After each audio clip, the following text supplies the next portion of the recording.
In today's video, I'm going to be sharing how to crochet this beautiful border using clusters and picots.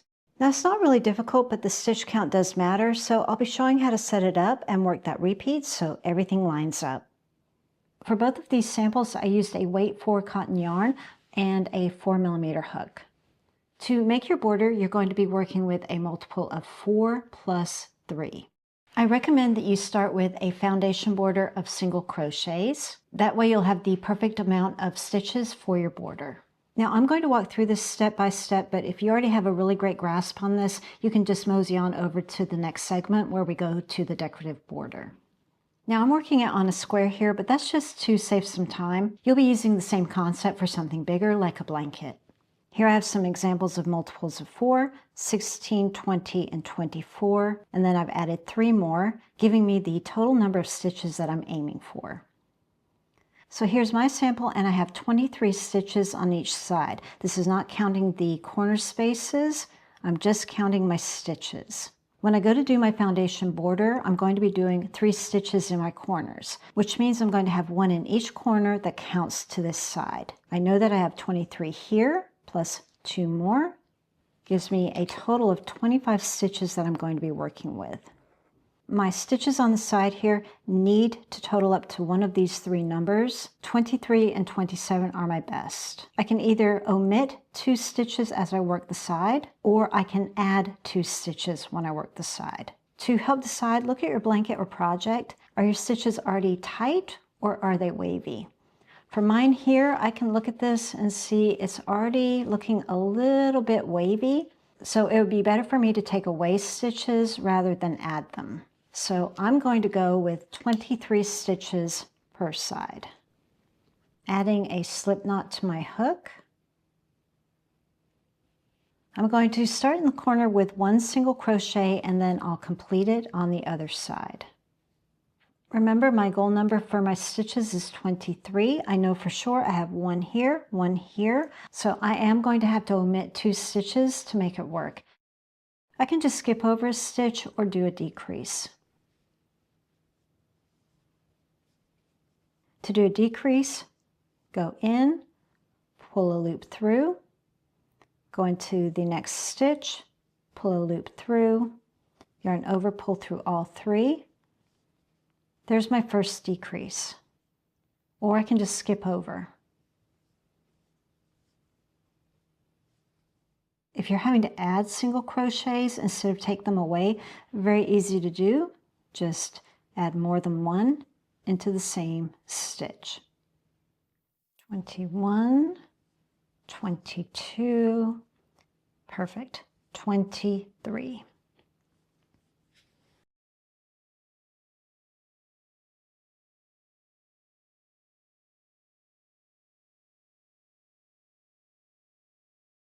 And now I have the right stitch count for my border.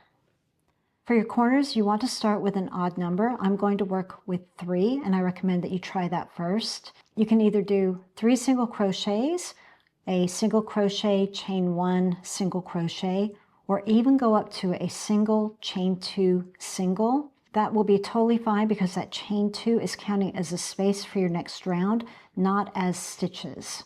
I'm going to do a chain 1. Just to keep it nice and tight because we're not doing any kind of increases on that decorative border. Now, only doing a chain 1 does make it kind of hard to see, so in that case, I would recommend that you use stitch markers. So I've done a single, chain 1, 1 more single to complete my corner, and a stitch marker.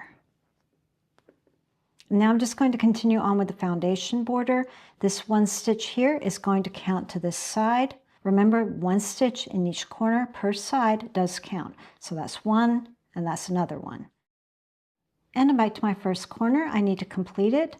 I need to add 1 single crochet and a chain 1 to complete the corner.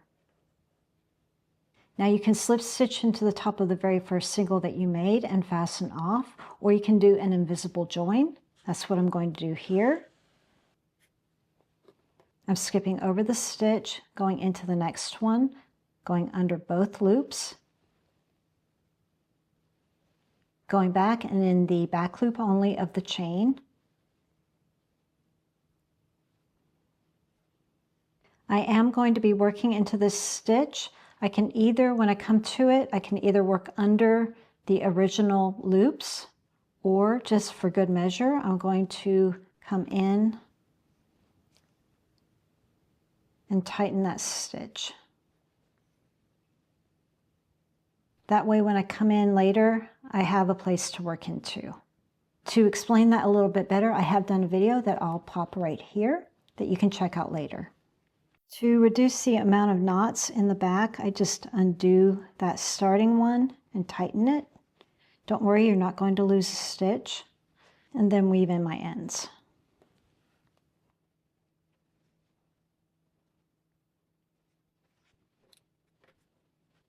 Okay, and now we're ready for our border.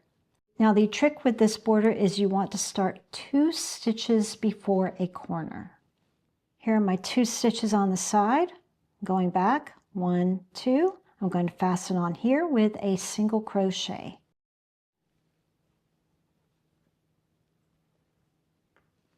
To work the cluster picot, we're working over 5 stitches. So we're in the first stitch. We're going to do a chain 2. And now we're going to work a cluster stitch over the next 3 stitches.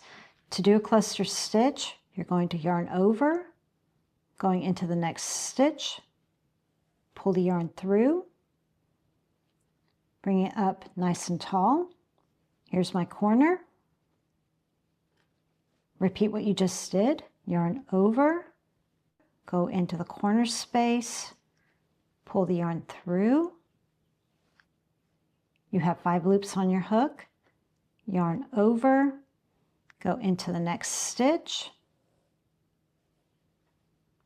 pull the yarn through, and now you have 7 loops on your hook. 1, 2, 3, 4, 5, 6, 7.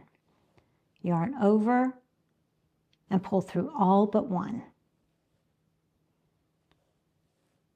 You should see 2 loops on your hook. Yarn over, pull through 2 loops, and that's your cluster stitch. Now we're going to add the picot. Chain 2. Now add a slip stitch into the 2 sidebars at the base of the chain 2.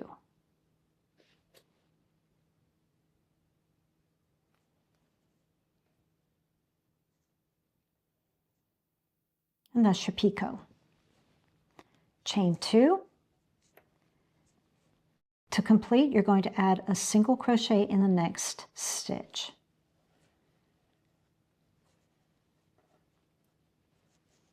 That completes your cluster picot and begins your next one. And you'll have something that looks like this. Now, if you notice here on this sample, I have a spike stitch in the middle of the cluster. That's totally optional. You don't have to do that, but it's really pretty, so I recommend you give it a try. So now we're beginning our next one.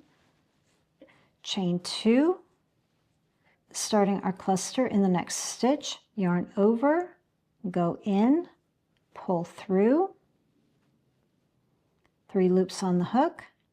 Now for our next yarn over, you can either do it into the next stitch or go 1 below to create a spike stitch. Here's the stitch. Just find a place in the stitch below. If you do the spike stitch, just be very mindful that it's above that next stitch, just so you don't lose count. So I have 3 loops on my hook, yarn over. Let's go right here below. Yarn over, working into the next stitch. Pull through, 7 loops on my hook, yarn over and pull through 6 of them. You'll see 2 loops on your hook, yarn over, pull through 2. Now for the picot, chain 2, slip stitch into the 2 sidebars at the base of the chain 2.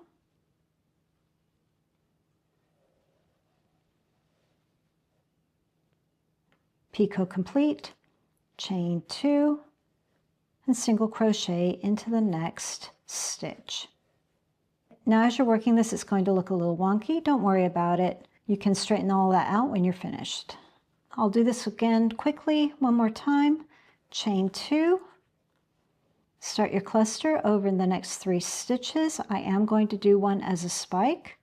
Yarn over, going into the next stitch, pull through, yarn over, either go into the next stitch or the one below to create a spike stitch. Yarn over and work into the next stitch. Pull the yarn through, 7 loops on the hook, yarn over, pull through 6, yarn over, pull through 2. Chain 2, slip stitch into the sidebars at the base of that chain 2, picot made, chain 2, single crochet in the next stitch. Continue along and then I'll meet you before the next corner. At this point, you should have a single crochet in the second stitch before the corner. So let's do it together. Chain 2, yarn over, going into the next stitch, pull through, yarn over, go into the chain space, or whatever you used for your middle stitch, yarn over, work into the next stitch, pull the yarn through, 7 loops on the hook, yarn over, pull through 6, yarn over, pull through 2. You'll notice here I'm not doing spike stitches in the corners. That's simply because I forgot. No other reason than that. Picot time, chain 2, slip stitch, chain 2, and a single crochet in the next stitch. If for some reason you're finding that the corners are working way too tight, just do chain 3s instead of chain 2. And now you're just going to continue all the way around and I'll see you at the first corner. Okay, I've come all the way back around and I have 3 remaining stitches before that first cluster that I made.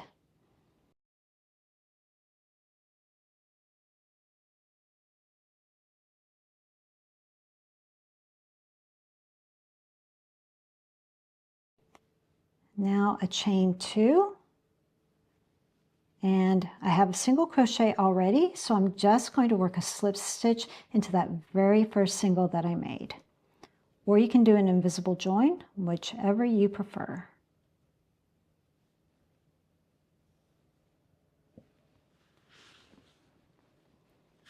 Pull a nice long loop, fasten off, and weave in your ends. And again, I'm undoing that initial slip knot that I made to just tighten that stitch and remove one of the knots. You can either tie them together now and weave them in or just weave them in individually. Whatever makes you feel the most secure.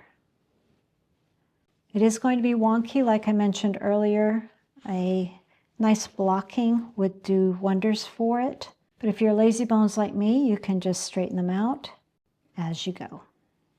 Now, if you want to do this on the edge of a scarf, say you want to work a straight line, not going around corners, then you're going to still do a multiple of 4, but only add 1 more. So it's multiple of 4 plus 1, working your cluster picot over 5 stitches. Well, I hope you enjoyed this video, and if you did, a like is always appreciated. If you'd like to see more borders, I recommend that you watch this next. Thanks for watching, and I'll see you in the next one.